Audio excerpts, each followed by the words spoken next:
Hey, what's up, my friend? Welcome back to Project Unchained. It's been a hot minute since I've been able to sit down and record some content, and I'm excited to have the opportunity to sit down and make some stuff today for you. And I'm really grateful that you're taking a moment out of your day to tune in and check this video out. I wanted to expand a little bit on a recent podcast episode that I did with Dxtr Spits. He is the visionary and creator of How Men Cry, and I particularly enjoyed his definition and the idea, the inspiration of how men cry. So before I give you my thoughts, let's check out what he defined as this idea of how men cry.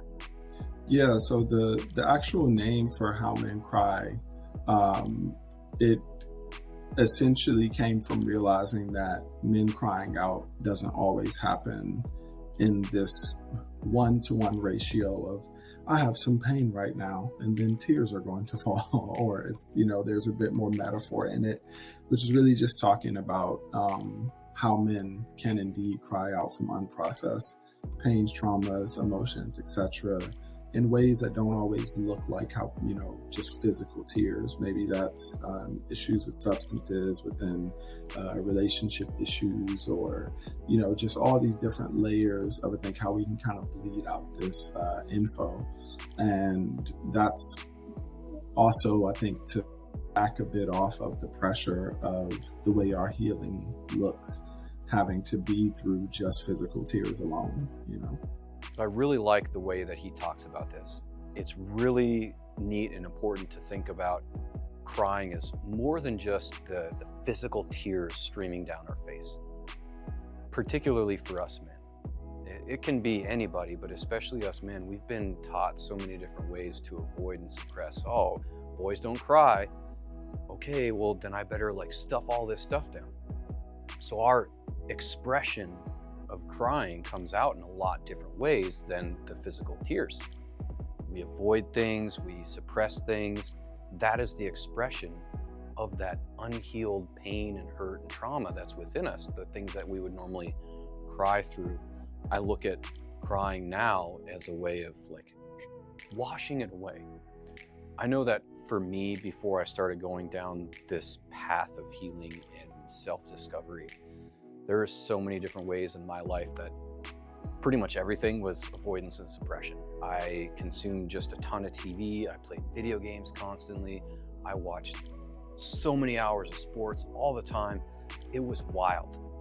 It was absolutely wild. And that is avoidance. That's avoidance by distraction. I'd be distracting my mind. I couldn't sit with myself. And one of the things to think about is, if we're busy consuming the lives of other people, then we're not busy living our own lives. And that's what I was doing. I wasn't living my life because I was scared of it. I didn't know how to be with any of those feelings and emotions. And so I got sucked into that world of avoidance and distractions.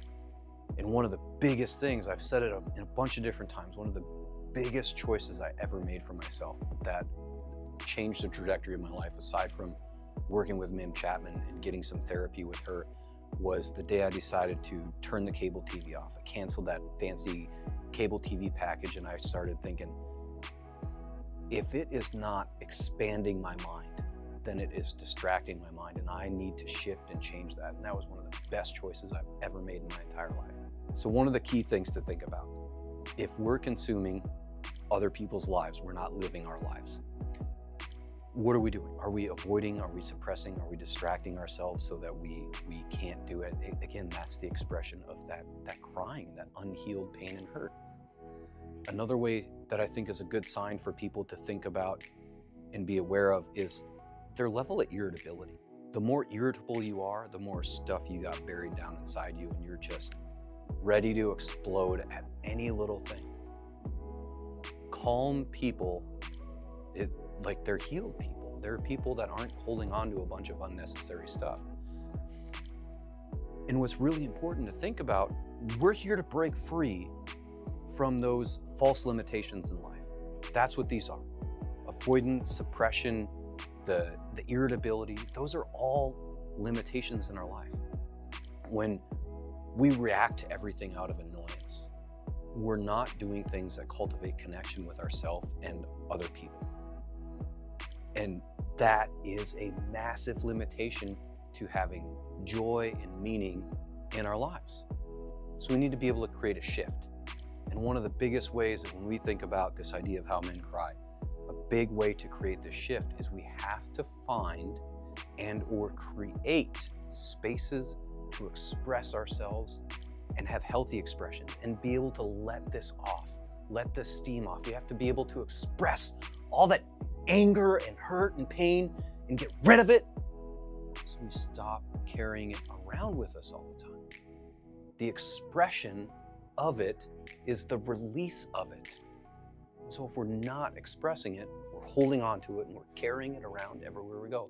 And then we're irritable and then we're annoyed by every little thing that gets in the way. Limitation. We need to break those. We need to break away from those limitations. A couple of ways to start to create that space and have that space. Gentlemen, you need a men's group. You need to be a part of a men's circle with dudes that you can express yourselves, that only us men can understand and relate to. Women, same thing. It's important that we have those groups of people and have that community. I know for me, a couple of buddies of mine, John and Paul, we all meet multiple times. That is our circle to just talk about the things that we need to talk about from a life stress discovery manner.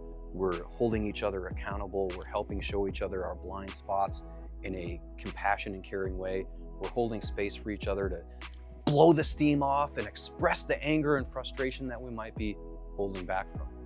Because one of the things that is also important, this idea of healthy expression, we can't always bring it to our relationship. We can't always bring it to our partner.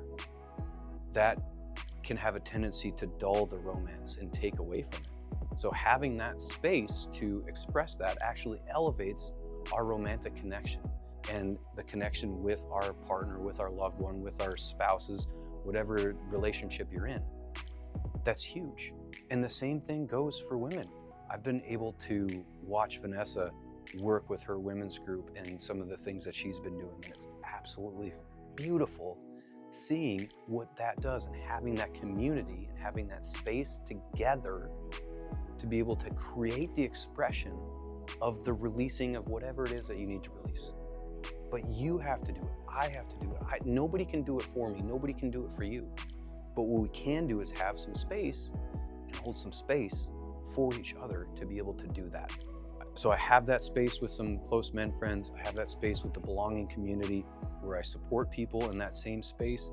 And really, wherever you go, whatever you do, I just really want to encourage you to either find a space that already exists or create one that you can have that. And what's really important within that space, it has to be about connection, expansion, expression, those kinds of things. Can't talk about sports. It's not about sports. It's about you and what's going on inside of you and what's alive inside of you. And being connected with that, bringing awareness to that, that's really important. Because if we're not connected in those ways, we create limitations. Find ways to express that healthy, and we break so many of those limitations that exist in our life that are not real. They're false limitations, and that's why we're here. We want to break free from those false limitations. Go find people. Reach out to me. I'm here. I'll help you. Be sure to like the video, subscribe to the channel. Thank you again for joining me so much. I appreciate you taking time out of your day to join me. You have a fantastic day, and we'll see you all on the next one.